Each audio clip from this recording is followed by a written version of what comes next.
Bonjour tout le monde, alors j'espère que vous allez bien, hein, que vous n'avez pas trop chaud, vous arrivez à vous rafraîchir. Alors aujourd'hui l'objet de cette vidéo c'est de faire un point sur les valeurs du secteur pétrolier et du secteur parapétrolier. Donc je vais regarder, je vais parcourir toutes les sociétés donc pétrolières. Alors je rappelle que les sociétés pétrolières c'est celles qui vont produire, qui vont faire de la production pétrolière et qui vont faire de l'exploration, alors que les valeurs du secteur parapétrolier, on va dire en résumé c'est les sociétés des prestataires de services dans le secteur pétrolier.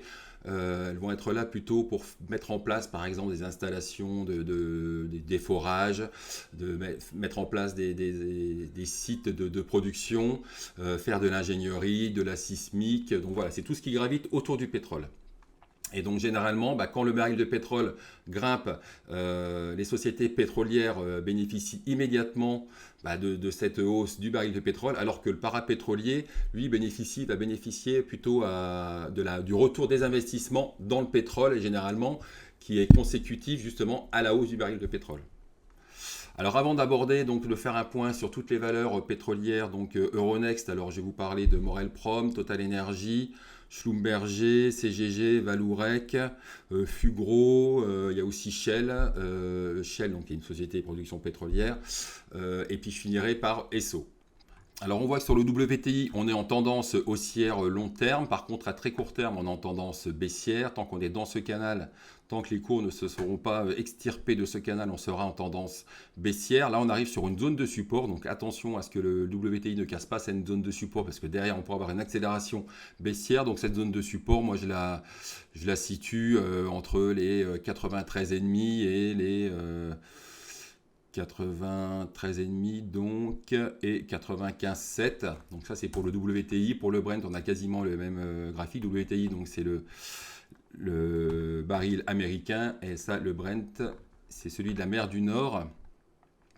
Donc pareil, tendance haussière long terme et tendance baissière très court terme, avec une zone de support. Là on voit que les cours sont au-dessus quand même de la zone de support. On voit que le WTI est un peu moins bien, et lui carrément sur la zone de support, alors que le Brent est au-dessus. Et pareil, il y a même topo, hein, tant qu'on est dans ce canal, ça reste baissier.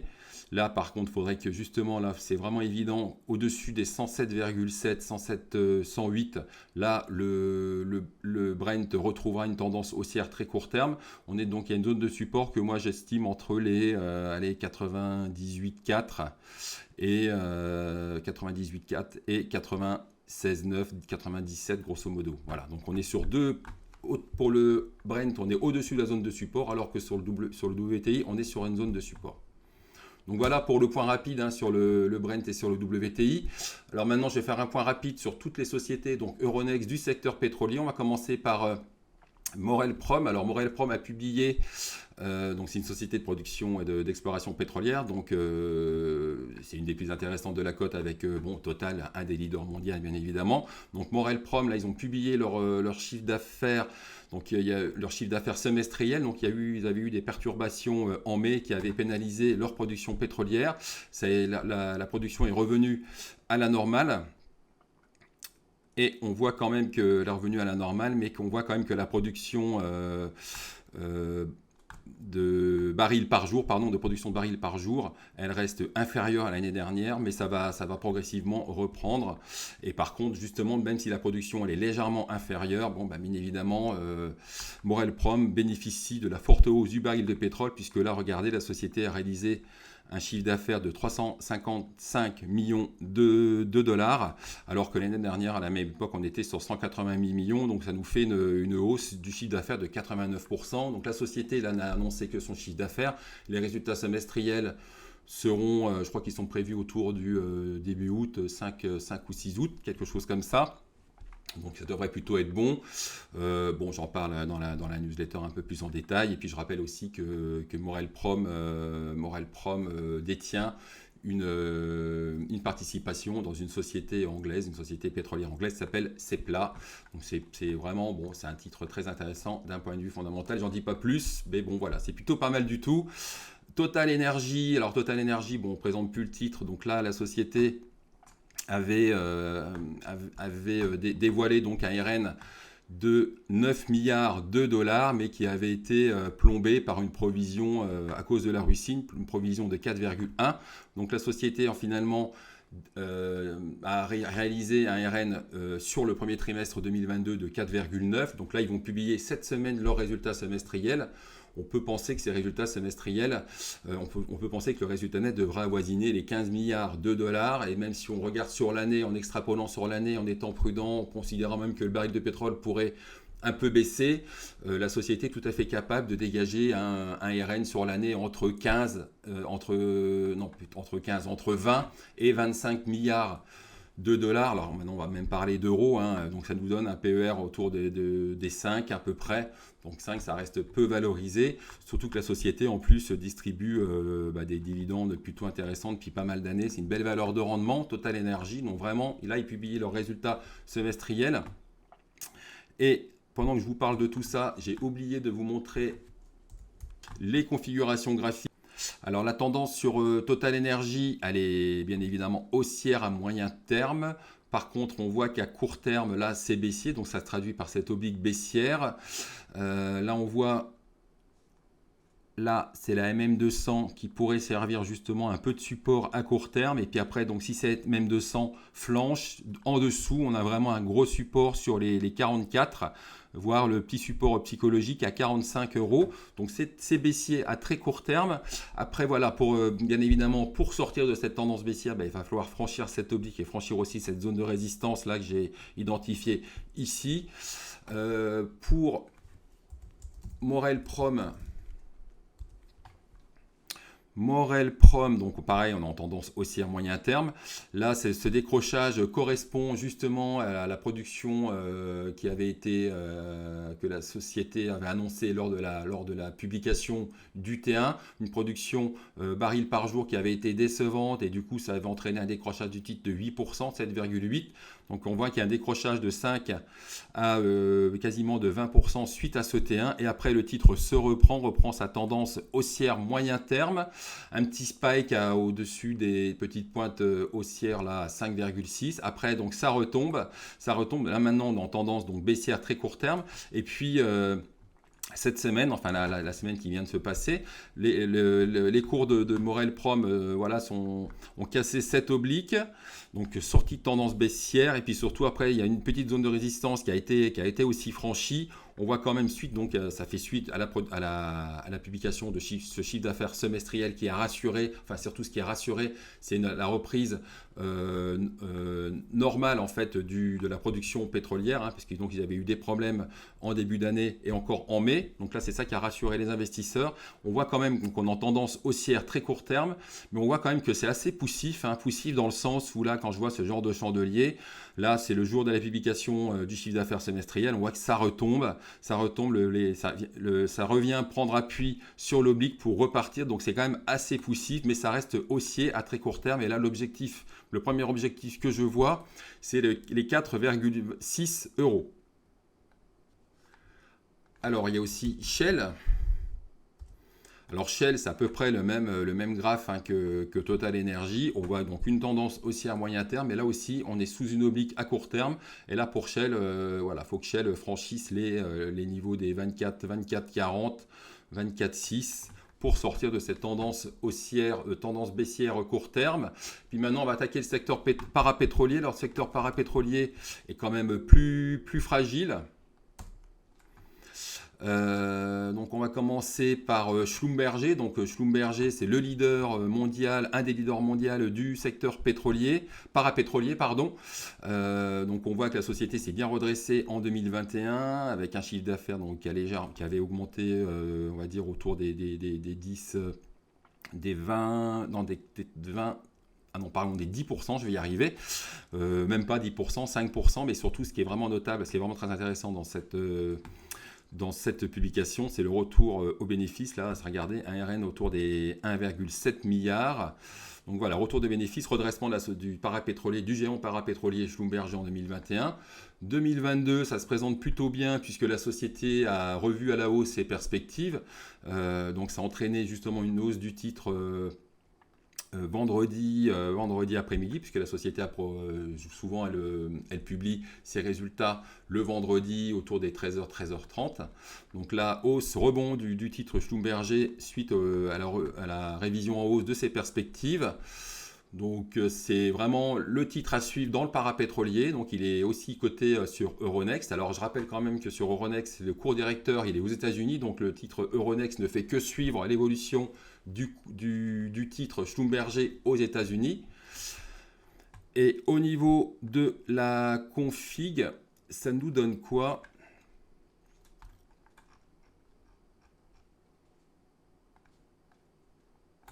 Donc Schlumberger, là, les résultats semestriels permettent à la société, donc pareil, de sortir de cette tendance baissière. Mais là, on voit tout de suite que les cours se sont heurtés à cette zone de résistance. Sachant qu'en plus, comme je vous le disais, le cours Euronext suit le cours de Schlumberger aux États-Unis. Et le cours de Schlumberger aux États-Unis on va dire, a fait moins bien que prévu, parce que là, on voit qu'il y a une mèche. Et on aura probablement donc une petite baisse du titre Schlumberger lundi matin à l'ouverture. Ouais, donc là on a une mèche aussi, mais je pense que cette mèche je pense qu'on devra avoir une baisse, puisque je rappelle que le cours directeur de Schlumberger se situe aux États-Unis et que le cours, regardez, on est sur une hausse de 8%, alors qu'aux États-Unis on a fait plus 4%. Donc on a de bonnes chances d'avoir un titre Schlumberger sur Euronext qui soit en baisse lundi matin. Je continue avec le secteur parapétrolier. Alors maintenant on va regarder. Alors après, voilà, on va regarder Vallourec. Alors Vallourec, j'en ai parlé dans une autre vidéo. Alors bon, il y a eu du mieux en 2021, puisque la société, voilà, elle a retrouvé un résultat opérationnel largement dans le vert à 374 millions, un RN dans le vert, il y a du mieux. Après, au niveau de la dette, la société reste très endettée, donc elle s'est désendettée quand même en 2021, avec une dette de 1,6 milliard, 1 milliard 625 millions. Là, on est sur une trésorerie de 619 millions, donc on est à peu près sur une dette nette de 1 milliard, ce qui reste quand même conséquent pour Vallourec, mais il y a du mieux. Il y a du mieux. Et puis après, donc Vallourec, il y a du mieux. Donc il y a eu du mieux en 2021. En 2022, ça a été décevant, on va dire, puisque le chiffre d'affaires est certes en hausse, mais ils ont eu des problèmes sur une mine en Amérique du Sud. Et derrière, ça a entraîné une baisse du REX et donc un résultat net aussi encore en perte sur le premier trimestre. Je rappelle que quand on a des parenthèses, c'est des pertes, c'est des moins 35 en fait. Là, c'est du moins 230. Donc on voit que là, voilà, le T1 a été décevant une nouvelle fois, parce que c'est vrai que toutes ces sociétés comme Vallourec et CGG ont beaucoup déçu ces dernières années. Elles ont rincé des milliers d'actionnaires. Donc là, du mieux en 2021, au T1 2022, un T1 2022 décevant. Et puis là, la société donc publiera ses résultats semestriels. Alors là, je ne vais pas m'aventurer à faire des prévisions pour les résultats semestriels 2022, mais attention, cette société déçoit souvent. On regarde le graphe de Vallourec. Là, on voit qu'en plus, là, donc le titre, on voit déjà qu'il est par rapport, alors c'est vrai que là, toute cette hausse correspond à la forte hausse du baril de pétrole, parce que c'est vrai que toutes ces valeurs, elles sont corrélées, toutes ces valeurs pétrolières et parapétrolières sont corrélées au cours du baril de pétrole, et là on voit que là, ça correspond aussi au sommet qu'ont atteint le baril de pétrole en fin mai 2022. Depuis, c'est bien retombé, mais on voit quand même que Vallourec est bien beaucoup plus retombé que les secteurs, que les autres valeurs pétrolières comme Orelprom et Total Energy. Là, on est sur des baisses de près de 40% à l'espace de quelques mois, puisque c'est vrai que ces valeurs, elles sont plus spéculatives, elles déçoivent plus souvent, et puis surtout leur valorisation reste quand même élevée, malgré leur redressement par exemple de Vallourec sur l'année 2021. Et puis leur santé financière reste fragile, donc elle reste beaucoup plus spéculative que les sociétés de production pétrolière. Et là, on voit d'un point de vue technique, qu'est-ce qu'on voit, que le cours de Vallourec, il est sur un support, donc ils n'ont pas intérêt à casser ce support, ils n'ont pas intérêt à décevoir, parce que derrière, on devrait avoir une belle accélération baissière sur le titre Vallourec. Donc résultat semestriel, je crois que c'est sur le 27 ou 28 juillet. Donc attention avec cette publication. Dans le même style, on a CGG. CGG, pareil, hein, parcours, on va dire catastrophique pour CGG. Si on reprend un peu de... Regardez, on est sur... ouais, là même, en fait, si on reprend sur l'année... Donc vous voyez le titre, alors il y a eu pas mal de regroupements d'actions, etc. Mais on voit que le titre a fait un plus haut en 2006 à 300 euros. Là aujourd'hui, il est à 0,77. Hein, donc s'il est sur ces niveaux de cours, hein, ce n'est pas du tout le hasard. Hein, le titre a fait que décevoir pendant de nombreuses années. Et ça continue encore. Hein, ils ont encore déçu lors de la publication de leur T1 2022. Alors avant de regarder le graphique de CGG, on fait un point donc, sur le T1 2022, donc cash flow net élevé, pas mal. Là aussi, il y a un gros endettement. Un résultat net encore en perte sur le T1. Vous voyez, donc c'est toujours, ils ont toujours du mal, hein, faut le dire. Beaucoup de mal même. Et un résultat opérationnel. Donc là, pardon, là on est sur cette colonne 2022. Donc on a un résultat opérationnel à 11 millions, c'est mieux. Résultat net toujours en perte, mais c'est mieux par rapport au T1 2021.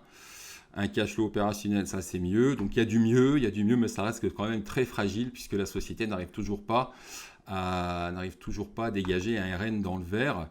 Au niveau de la dette, la dette, ça reste fragile aussi. Hein. Donc on est sur une valorisation de 550 millions. Regardez au niveau de la rentabilité, de toute façon, la société n'arrête pas de faire des pertes, hein, n'arrête pas d'aligner les pertes depuis pas mal d'années. Après au niveau de la dette, hein, ça reste un bilan très fragile, hein, puisqu'on a une dette de 1 milliard 150 millions à la louche, une trésorerie de 280 millions, donc ça reste quand même une situation financière tendue, avec un endettement par rapport aux capitaux propres de plus de 100%, donc ça reste vraiment tendu au niveau de la santé financière de CGG. Après CGG, là, a procédé donc à la vente de son siège, donc ça devrait gonfler un peu, ça devrait un peu booster leurs résultats semestriels. Voilà, je vais pas non plus m'aventurer à faire des prévisions de résultats semestriels pour CGG, puisque c'est souvent inférieur aux attentes. Mais là, je pense que quand même ces résultats devraient être boostés par cette session. Quand on regarde donc le graphique de CGG, bon, c'est à peu près comme celui de Valourec. Hein. On voit que sur les plus hauts de l'année, au 8 juin, le titre a dû perdre 45, oui, il a perdu plus de 40%, ce qui est énorme, hein, presque 50%, donc on va dire plutôt 40%. 40% de baisse depuis le 9 juin, donc en l'espace de un mois et demi, baisse de 40%. On voit que le titre là, il est toujours en tendance baissière. Donc là, il tente de sortir de ce petit canal baissier là à très court terme. Il tente quelque chose. Donc là, d'un point de vue technique, par contre, là, c'est un peu plus évident, on va dire. Allez peut-être tenter un trade spéculatif au-dessus des 0,81, mais vraiment un trade agressif, hein, et puis en ayant un stop serré, parce que ce genre de valeur, quand elle se retourne, elle ne fait pas semblant. Donc vraiment, il faut vraiment être très vigilant au niveau des stops sur ce genre de valeurs fragiles et qui sont attaquées par les vendeurs à découvert. Je regarde de nouveau VK, si on n'a pas à peu près la même... VK, c'est un peu plus... Le trade agressif, on pourrait plutôt le tenter au-dessus de cette zone de résistance. Donc là, c'est quand même beaucoup plus lointain. Donc voilà, CGG et Valourec, deux sociétés qui vont publier, deux sociétés du secteur parapétrolier qui vont publier leurs résultats semestriels, mais bon, quand même à la santé financière fragile. Et puis surtout, au niveau des résultats, c'est toujours très fragile. On ne sait jamais trop ce qu'ils vont nous réserver. Par rapport aux autres valeurs du secteur parapétrolier, il y a aussi Fugro. Fugro, c'est plutôt des données géographiques et tout ce qui est SIG, données pour l'exploration, etc. Donc Fugro aussi, donc c'est un prestataire de services autour du pétrole. Fugro, c'est quand même mieux, on va dire, au niveau du fondamental. C'est mieux pourquoi dans la mesure où alors le T1 n'a pas été terrible, hein, pour Fugro. Il y a du mieux par rapport au T1 2021, mais ça reste avec un EBIT négatif. Là, on voit que la marge est de moins 0,7. Donc, je n'ai pas creusé, hein, les revenus sont en hausse. Le backlog, par contre, est en hausse aussi. Backlog, c'est les prises de commandes. Free cash flow, 7 millions. On voit que le Q1, on est à moins 45 millions de free cash flow. Donc, le T1 a été, on va dire, moyen, enfin mieux que le T1 2021. Mais par contre, Fugro, voilà, c'est bien redressé en 2021, puisque regardez, la société, là aussi, aligné les résultats déficitaires. Et puis en 2021, on est sur un RO de 60 millions et un résultat net de 74 millions. Donc là, visiblement, il y a un RN, il y a un artifice comptable qui booste artificiellement le RN. Mais en tous les cas, ce qu'il faut retenir, c'est que le RN est repassé dans le vert pour Fugro. Et le graphique de Fugro, j'y reviens. Ben là, c'est assez évident aussi, en tout cas pour moi, dans le sens où, voilà, moi, ce que je vois, c'est que c'est baissier. Je me suis trompé. C'est baissier. Là, petite cassure. Alors, c'était haussier très très court terme, mais là, on voit que le titre a du mal. Donc là, on voit qu'il y a une cassure de cette petite... donc là, c'est pas très bon signe. Donc là, quand je vois ce genre de config, de toute façon, si j'étais acheteur de Fugro, je ne suis pas acheteur de Fugro, mais si j'étais acheteur, si j'étais un grand fan de Fugro, là, de toute façon, il faudrait attendre, attendre au moins de voir là, ce que va faire le titre à très court terme. Donc là, plutôt attendre un retour éventuellement sur les 11,40 et encore voir la réaction sur les 11,40. Voire après potentiellement si les 11,40 lâchent, peut-être un retour sur les 18. En tout cas, voilà. À court terme, je pense que sur Fugro, il faut vraiment être très prudent vu ce chandelier qui est quand même moche là, puis qui casse cette oblique. Et je vais finir par Esso. Donc là, on est plutôt dans le raffinage. Alors Esso, je ne vais pas revenir sur le fondamental du titre Esso. J'ai fait 2 vidéos, donc vous retrouverez sur la chaîne. D'ailleurs, n'hésitez pas à vous abonner sur la chaîne si vous voulez être averti dès que je sors une nouvelle vidéo. Donc Esso, les marges étaient vraiment sur des niveaux, alors je rappelle rapidement, on est sur un niveau de marge 2021 moyen de 14 € par tonne. Sur les mois de mars, on est sur du 84 €, donc ça fait du x6, là on est sur du x10, donc voilà, des niveaux de marge exceptionnels, notamment sur le 2e trimestre. On voit qu'au mois de juillet, on est sur du 81, ce qui reste quand même 5-6 fois supérieur au niveau de marge constaté en 2021. Et c'est vrai que par contre, là, on est sur 81 euros par tonne en moyenne sur le mois de juillet. Mais par contre, c'est vrai, ce qui peut inquiéter, c'est cette forte baisse de la marge qui a été constatée notamment sur la semaine, là, cette dernière semaine. On était sur du 67, 27, 38, 23, 18. On ne sait pas trop où on va, mais en tout cas, la tendance est vraiment baissière à très court terme. Alors la raison, peut-être que ça vient d'un effet de saisonnalité. On a toujours une marge qui est plus faible en juillet. C'est aussi peut-être à cause de la réouverture de Nord Stream, ça crée un peu de soulagement. Écoutez, moi je ne vais pas vous sortir la raison, la véritable raison qui explique la forte baisse de cette marge de raffinage. En tous les cas, ce que je vois, c'est que la marge reste sur un niveau moyen de 81 € par tonne. Donc pour l'instant, il ne faut pas s'affoler. Mais par contre, effectivement, si on avait la continuité de ces niveaux de marge d'ici la fin du mois de juillet, donc ça voudrait dire que ces niveaux de marge bas sont en train de s'installer. Donc là, ça pourrait être un peu inquiétant. Donc c'est vrai que faut pas trop s'affoler, je pense. En tout cas, moi, c'est ce que je fais. Je m'affole pas trop quand je vois ça. Mais il faudrait pas que cette tendance continue. Puisque regardez quand même, on est sur du 6 jours de niveau de marge très bas, mais regardez quand même sur la moyenne, on est sur une moyenne au mois de juillet de 81 qui reste exceptionnelle. Et puis je ne parle pas du trimestre précédent. D'ailleurs, les résultats semestriels de Esso seront publiés à la mi-septembre, donc ils devraient être excellents. Après maintenant, là on est au mois de juillet, donc on est déjà rentré dans le S2.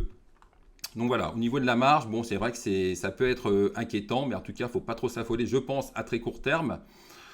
Je rappelle aussi que je ne donne pas de conseils sur cette chaîne. Ce que je propose, c'est une vision des marchés d'un point de vue fondamental et d'un point de vue technique. Donc, il n'y a pas de conseil d'achat ni de vente.